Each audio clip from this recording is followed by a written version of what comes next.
Butterfly Club is one of Jacqueline Wilson's most recent novels, give or take. It was published in 2015.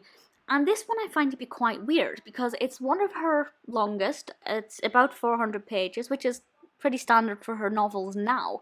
But it used to be that they were a lot thinner. But I feel like the language in this one is a lot more juvenile than some of her other ones that are quite a bit thicker. So I feel like it's a lot longer, but with a younger audience. And that's a bit weird.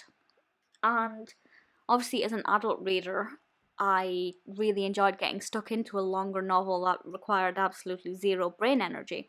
But I think it's a really nice challenge for younger readers who have no issue with the dialogue, but who may be used to reading smaller books. It's a really good challenge to give them something a little bit chunkier.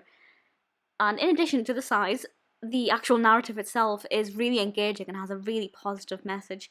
So I will read the description from Amazon just very quickly. It's quite a long description.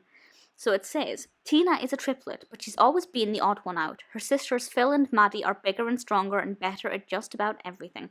Luckily, they look after teeny tiny Tina wherever they go. But when the girls start in a scary, super strict Miss Lovejoy's class, they're split up and Tina has to fend for herself for the first time. Tina is horrified when she's paired up with angry bully Selma, who nobody wants to be friends with. But when Miss Lovejoy asks them to help her to create a butterfly garden in the school playground, Tina discovers that she doesn't always need her sisters. So there are two things here that I think are very good, both in terms of the narrative and in terms of how it can affect younger readers. Tina being a triplet and feeling like the weaker triplet who is not as good as her sisters is something that many children can relate to, even if they're not triplets, even if they're just a younger sister, or maybe even an older sister, or a brother if a boy's reading it. This one is definitely aimed more at the, I guess, girly reader. But it's something that a lot of people can relate to in life, where they don't feel like they're as good as their siblings or their peers, and it really shows that Tina can actually stand on her own 2 feet and that she doesn't need to rely on her sisters for everything, and that's obviously a really lovely message. Then we have Selma. Selma is a pretty classical Jacqueline Wilson, I nearly said Tracy Beaker there, Jacqueline Wilson bully, and she does in a way remind me of, which is why I nearly said Tracy Beaker, some of the bullies in the Dare game. And I like her because Wilson doesn't sugarcoat anything about Selma. She's very to the point, but we also learn a lot about Selma as a person and her background and why she bullies. And it kind of makes the younger reader aware that bullies tend to have their own problems. Bullies usually are hurting too, and they just need a friend and a helping hand. Obviously, some bullies will not accept that, but that's usually the case. People don't bully for no reason.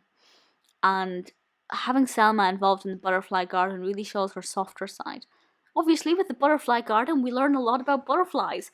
I've forgotten most of what I learned, but I think it's brilliant. If you're a child at school and you want to do a project about butterflies, this is a fantastic way to do it because there's a lot of small tidbits of information in this that's really interesting and really educational.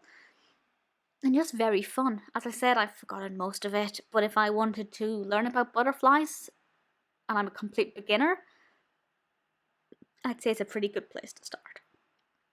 Miss Lovejoy is a really great character as well, because as the description said there, the scary, super strict Miss Lovejoy. Obviously, a lot of people have teachers who they fear, who are appearing to be quite menacing and strict, but once you get to know them, you realize that that's not necessarily the case. And that also gives children something to think about if they're maybe starting a new class. We've all been in the situation where an older pupil says, whose class are you going into? You tell them, and then they start to tell you all of these stories about how strict and unfair that particular teacher is. But give them a chance. The Butterfly Club has a great premise. The narrative development is so lovely. The characters go on a great journey. It's a beautiful story about the importance of understanding people who are different, realizing that everybody has problems, and also realizing that you may not be as bad at things as you think and to actually give yourself some credit. I really like The Butterfly Club. I think it's one of Wilson's most underrated out of her recent publications. I'd read it again, and I'd without a doubt recommend it.